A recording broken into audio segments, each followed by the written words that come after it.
Tonight's guest is an Emmy-winning journalist who hosts This Week with George Stephanopoulos Sunday mornings and co-anchors Good Morning America weekdays on ABC. Please welcome back to the show, George Stephanopoulos.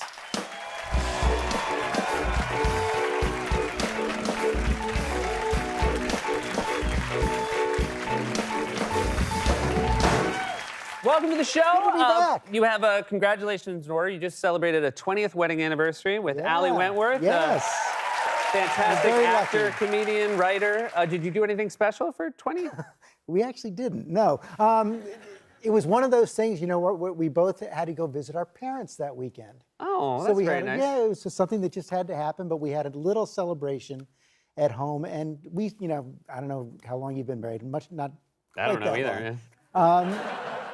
It's those things, you know, everybody tells you, oh, you're going to blink and it's going to go by. Yeah. It's so true. Yeah. I cannot believe we've been together 20 years, but it's been the happiest 20 years of my life. Well, congratulations on that. I have a lot of questions for you about your work, but I want to start by asking, what time does your day start hosting a morning show the way you do? I get up at 2:30. 2:30 So in the this is morning. nighttime for me. Yeah. So you could set your Actually- alarm a little earlier and watch this when it airs. Exactly. So 2:30 in the morning, you get up, and is that just for the purpose? It's the way my body works. You know, I get up, I meditate, and you know, the 7 a.m. we start to do some stuff at 6. 7 a.m. has to be the middle of my day. Sure. It can't be like I'm rolling out of bed. So how often can you actually go out and do something in the evening? Almost never. Yeah. So for like your 20th anniversary, you had a brunch. You had a romantic brunch. Early bird special. I want to ask you about a recent interview you did that received a lot of attention. You interviewed Alec Baldwin. You're the first person to interview him on camera. I can only imagine how stressful it must be to talk to someone who has gone through the traumatic experience that he just went through. It was crazy. You know, I've probably done, like you, thousands of interviews over the last 20 years. I had never had an experience this intense. He walked in by himself. The entire crew went silent, and for the next hour, it was just minute by minute, gripping emotion from him, and it's all so close to the surface. I mean, he's described it as a 1 in a trillion accident. It was a 1 in a trillion accident, but he was holding the gun, and his cinematographer is dead. How do you live with that? Is something, you know, that was the big question I had for him, and it was so clear that this was all so close to the surface. I think, you know, he probably wasn't sitting down in the chair for a minute and a half before he started getting emotional. And the entire hour was like that. But to his credit, you know, he answered every question, went through the entire day with what happened. You know, the investigation is still going on. I think he just wanted to come out and say his side of the story and say how badly he felt.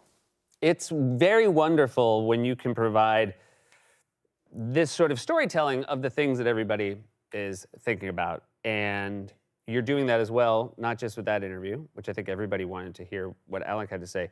You have a couple of shows on Hulu right now. One is about Christopher Steele, and obviously much has been written about his dossier. Yeah. How are we to take Christopher Steele right now, based on the fact that obviously there was a very partisan split as far as how he was evaluated at first? And now how would you hold him as a journalist? That's a great question. You know, and we talked it through with my team for hours and hours, both before and after the interview. I think you look at the broad outlines. He was basically writing about Russian contacts with Trump and the Trump campaign in 2016. Robert Mueller, you know, sort of verified most of that. On the other hand, there were some other things in the dossier, like the famous P tape, like the idea that Michael Cohen, who was Trump's lawyer, went to Prague to work out some deal with the Russians, that there is just zero evidence that has come forward to back that up. And in fact, Mueller even said that he more or less the FBI could disprove the Michael Cohen stuff. So he was wrong on the most sensational things, or hasn't been able to verify the most sensational things. But in the broad outline, you know, this stuff did happen. There were contacts between Russia and the Trump campaign in 2016. And I think that gets lost in some of the coverage of Christopher Steele right now, because on these big things that got so much attention, he hasn't been able to prove it. And it does seem like, some journalists are having to go back and reflect on the fact that maybe they sort of ran to the Steele dossier a little bit faster. But did people really do that? I mean, the Steele I guess dossier that's did my not. question. It didn't come out during the campaign. It came out after the campaign. Sure, but it did seem like perhaps it made good television to talk about the Steele dossier. Right, and a lot of people did. A lot of people went too far. I think we at ABC were very careful with it. We didn't sensationalize the claims in any way, and we didn't report what we couldn't verify. But I think some did take it too far. You also tell a story, another Hulu show. This is about someone who stopped a homegrown terrorist attack. And are you surprised, or were you surprised, how little people knew about this story? This is an amazing story. This guy is a guy named Dan Day, Garden City, Kansas, unemployed security guard, average guy, 2 kids, 50-something years old. He was kind of a Trumper, kind of a conservative. In 2015, he fell in with some white supremacists. He was horrified by what he saw, and he became an informant for the FBI, was an FBI informant for 15 months as these people started to plan what would have been the deadliest terror attack in American history, domestic terror attack in American history. They were going to blow up the entire Somali community in Garden City, Kansas. We have the tapes that are in the documentary about that. It didn't get all that much attention because the plot was foiled 3 weeks before the 2016 election. The bombs were supposed to go off the day after the 2016 election because they didn't want to help Hillary Clinton in all that. But this story, this man was so heroic, so selfless, and put himself and his family at risk to stop what would have been one of the most horrifying things you'd ever see.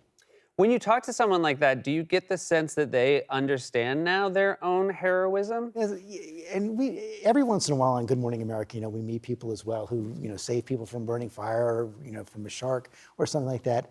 To a person, they always say, no, I'm not a hero. I'm not. And when any person looking at what they did would say, I'm not sure I could have done that. I'm not sure I could have put my family at risk.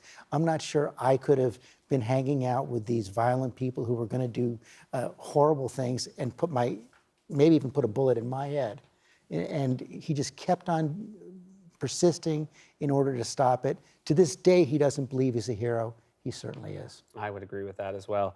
You, can I ask, those must be assignments that any journalist would look forward to, getting to talk to a hero like that, telling a story, getting to talk to Christopher Steele.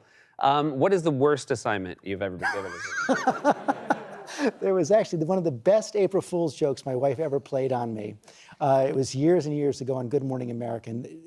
You often have to promote things on this show as well. And I was in the middle of the show, and she got the executive producer to come into my ear and say, you have to fly to LA right after the show and go interview the cast of some show that was definitely going to be canceled 3 weeks later. And she saw me starting to turn red on set. The entire crew was watching saying, you got to take him out of his misery. He's going to blow up on air. They saved me. That was very nice. Your GMA colleague, Michael Strahan, is going to go to space. Yeah, it's been postponed, I guess, for a couple days. Really? It's supposed to be tomorrow, but there's some weather issue, but it's going to probably happen this weekend, and he's ready to go. Would you go? No. Nor would I. Nor would I.